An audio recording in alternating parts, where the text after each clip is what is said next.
दोस्तों, Asia express के YouTube channel news express में आप तमाम का स्वागत है। खैर मकदम है।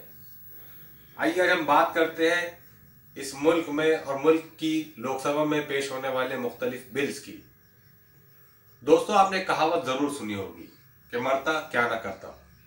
और जैसे जैसे इस मुल्क में इंतखाबात करीब आ रहे हैं, वैसे वैसे बीजेपी मरता क्या ना करता इस कहावत की तरह जो चाहे जैसे चाहे बस जिस अंदाज में चाहे बस कोई ना कोई बिल पेश करने की फिराक में लगी हुई है।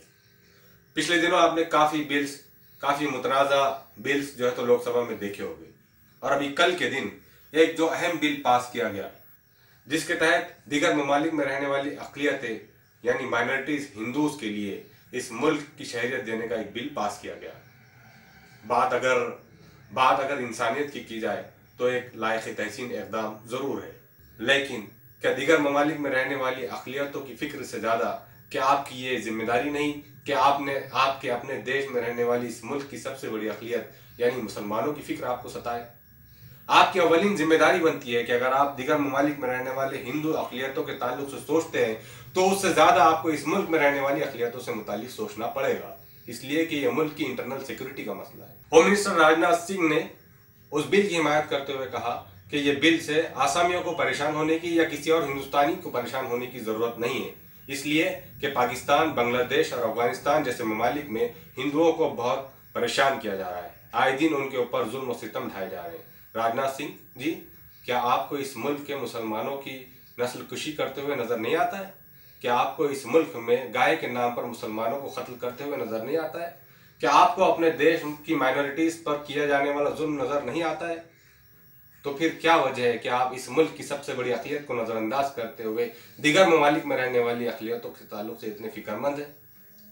राजनाथ सिंह जी, अगर आप इस देश को वाकई पक्का, मजबूत और सेकुलर मुल्क बनाना चाहते हैं तो आपकी अव्वलीन जिम्मेदारी है कि आप इस मुल्क की अक़लियतों की फिक्र करें।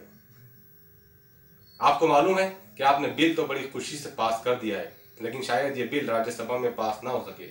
इसकी मैं समझता हूं कि सबसे बड़ी खामी ये है कि इस बिल की आड़ में हो सकता है कि आपके दुश्मन मुल्क आपके अपने हिंदुस्तानी बेस में अपने एजेंटों को हमारे मुल्क में ट्रांसफर कर दे और फिर ये साल यहाँ की शहरियत की आड़ में दहशतगर्दाना कार्रवाइयाँ करते जाए और फिर वही खेल कि उन दहशतगर्दाना कार्रवाइयों का जिम्मेदार एक पर्टिकुलर कौम को ठहराया जा सके। राजनाथ सिंह जी, इससे पहले मोदी हुकूमत ने भी फैसले लिए है, वो तमाम फैसले आनन फानन में लिए गए। इससे पहले कोई उन फैसलों से मुतालिक कोई नज्म ज़ब्त, कोई प्लानिंग, कोई मनसूबाबंदी नहीं की गई। जीएसटी, नोटबंदी, ये दो ऐसे कवानीन थे, दो ऐसे बिल थे जिसने इस मुल्क में माशी इस्तेहकाम को तितर बितर करके रख दिया। इसलिए कि ये दोनों कवानीन जब लागू किए गए, इससे मुतालिक कोई तैयारी हुकूमत के पास नहीं थी। ठीक उसी तरह अगर ये बिल गैर ममालिक में रहने वाली अक़लियतों को आप इस मुल्क की शहरियत देने जा रहे हैं तो सबसे पहले आपकी जिम्मेदारी है कि उन ममालिक में कितनी तादाद में अक़लियतें मौजूद है और क्या आपके पास ये कैपेसिटी है कि आप उन अक़लियतों को अपने मुल्क में ऑब्जर्व कर पाएंगे, अपने मुल्क में एडजस्ट कर पाएंगे? क्या आप उनको उतना रोजगार प्रोवाइड कर पाएंगे? क्या आप उनको रहने के लिए उतनी जगह फराहम करवाएंगे?